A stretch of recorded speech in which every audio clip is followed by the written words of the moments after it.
Well, tough day. No other way to say it. Tough day for OU softball. Sooners lose it 4-2 to the Texas Longhorns in Oklahoma City. And a lot to break down for this game. As always, like the video. Please subscribe to the channel. What are you guys feeling? How you feeling? I'll be interested to hear what Patty Gasso thinks about this game. But as always, drop your thoughts in the comments. Interested to see what you guys have to say. A lot to get to. I don't like to do it either. Tip of the cap to Texas, and certainly a tip of the cap to Teagan Kavan. Like, I thought that was a big storyline coming into today, is that will Texas go with Teagan Kavan, who has not fared well against OU in her career leading up to today. 14 earned runs, 12 hits, and 4 1/3 inning in her 2 starts against OU earlier this year. But she was fantastic today. Felt like she kept OU off balance all day long, got them to chase some stuff with the rise ball up in the zone, just not the OU offense that we're used to seeing. And that's probably my biggest takeaway is, the offense did some good things at times, but just not a ton of hard hit balls. Clearly no home runs, just not good enough offensively. Plain and simple, not good enough offensively. And you score in the top of the second, and that's the only inning in which you scored any runs today. So disappointing setback for sure, especially that, you feel like going into the game, if Texas were to just score 4 runs, given your history with Teagan Kavan, even though she's a very good pitcher, you feel pretty decent about your chances to maybe win the softball game. But that wasn't the case today. Texas was the better team, and OU did some nice things on defense at times and got out of some tough jams, but offensively it just wasn't there today. And you were hoping that after that big win over Tennessee, that would really spark the offense moving forward, and that wasn't the case today. In what was in front of an insane crowd, just crazy amount of people. I showed up to the ballpark 90 minutes. A little over 90 minutes before first pitch. There's people everywhere.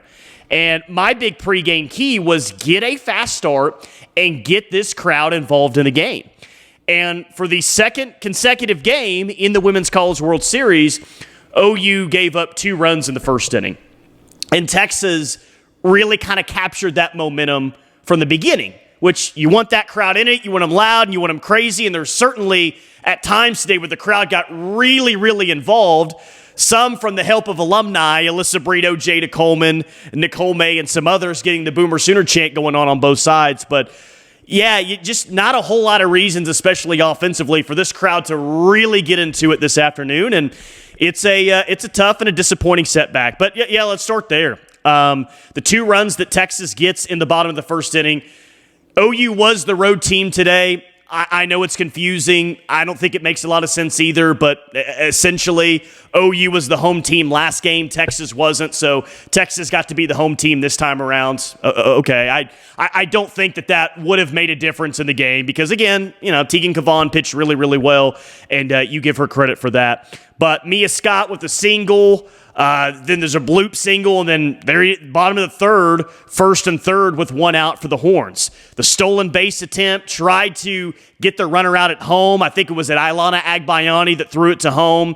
Throws it wide, bad throw, 1-0. Then Reese Atwood gets the sac fly, and OU had an opportunity in the top of the first inning with runners on the corners and 2 outs, and you didn't get anything out of it. And then Texas cashes in on their opportunity. And I also thought that was kind of a storyline as well, is that Texas didn't always cash in on their opportunities, but clearly they cashed in on their opportunities just 1 or 2 more times than Oklahoma did today to come up with some runs. OU, missed out on an opportunity in the top of the first.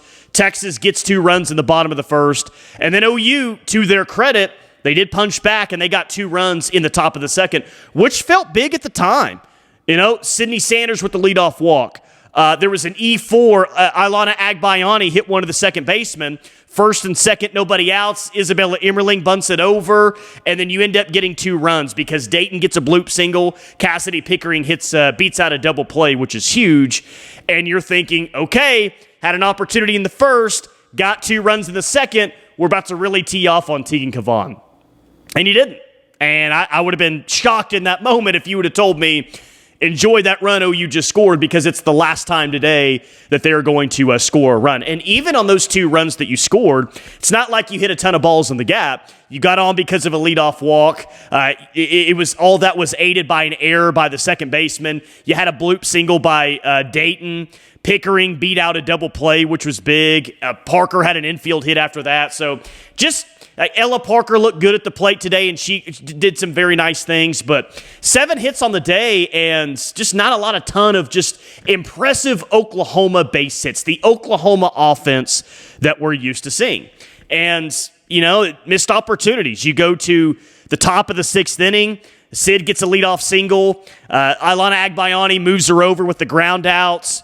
And then Maya Bland comes up to pinch hit. And after a wild pitch, you got a runner at third with 1 out in the top of the 6th, down 1, and you don't come through with the opportunity. You don't get a run. So it's a disappointing setback. There's no other way to say it. Now your back is against the wall. You're fighting for your life in the Women's College World Series. But I will say this is, nice job by this team. They didn't get any runs out of it. But as we expected, they did come out fighting in the top of the 7th inning. And for a second there, you said, here we go, we're about to do it again. OU never goes quietly into the night. They got a couple of runners on. They had something going. They tried to fight back like we expect. But this tournament is not over for Oklahoma.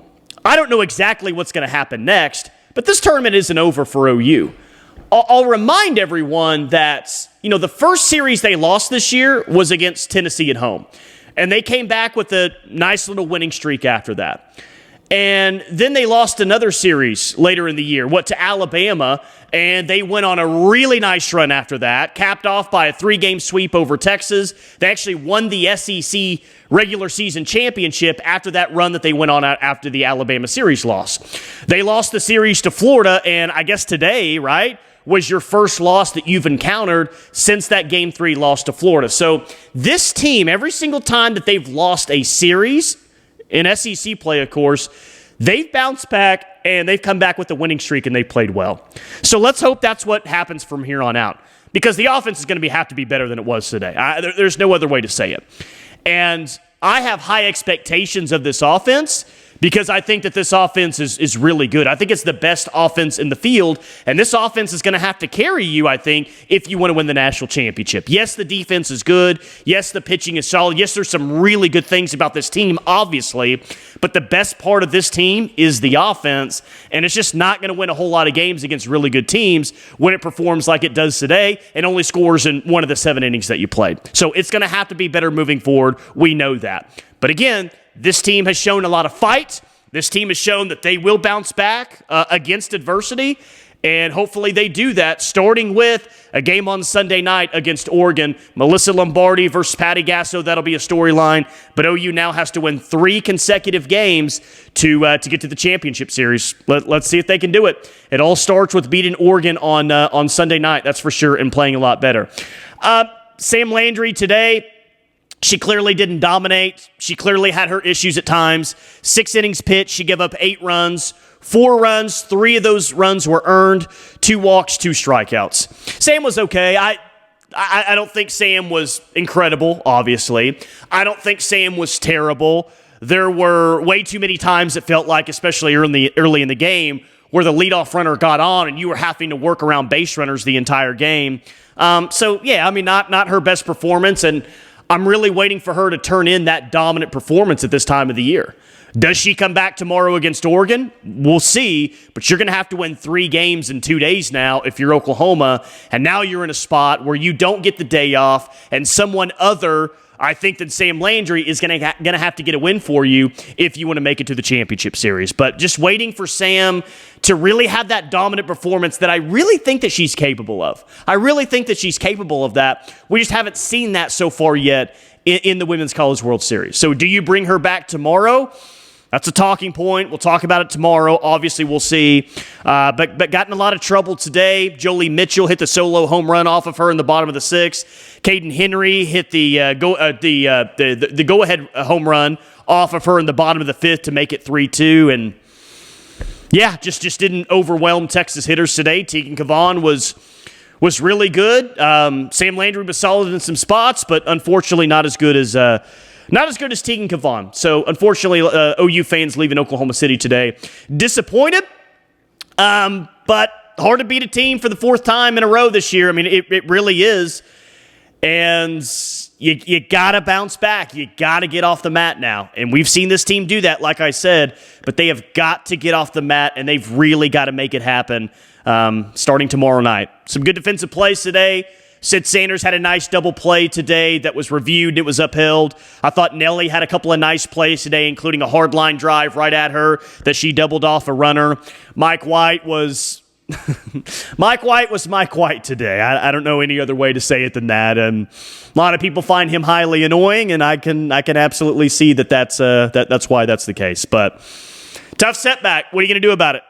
What are you going to do about it? This isn't the first time that Oklahoma's lost in this tournament and had to rally back to the championship series and figure it out. Let's see what this team is made of. I think I know what this team is made of. I think that they're extremely tough and extremely resilient. But time to prove it. Time to prove it with a big win over Oregon and a couple of wins on Monday. But a setback, they're not done. Their backs are just against the wall now. And maybe that's the way that they like it. Maybe that's how they're going to perform the best this weekend. Hopefully so. But tough setback. Got to get them. Drop your comments, like the video, subscribe to the channel. As always, thank you for watching.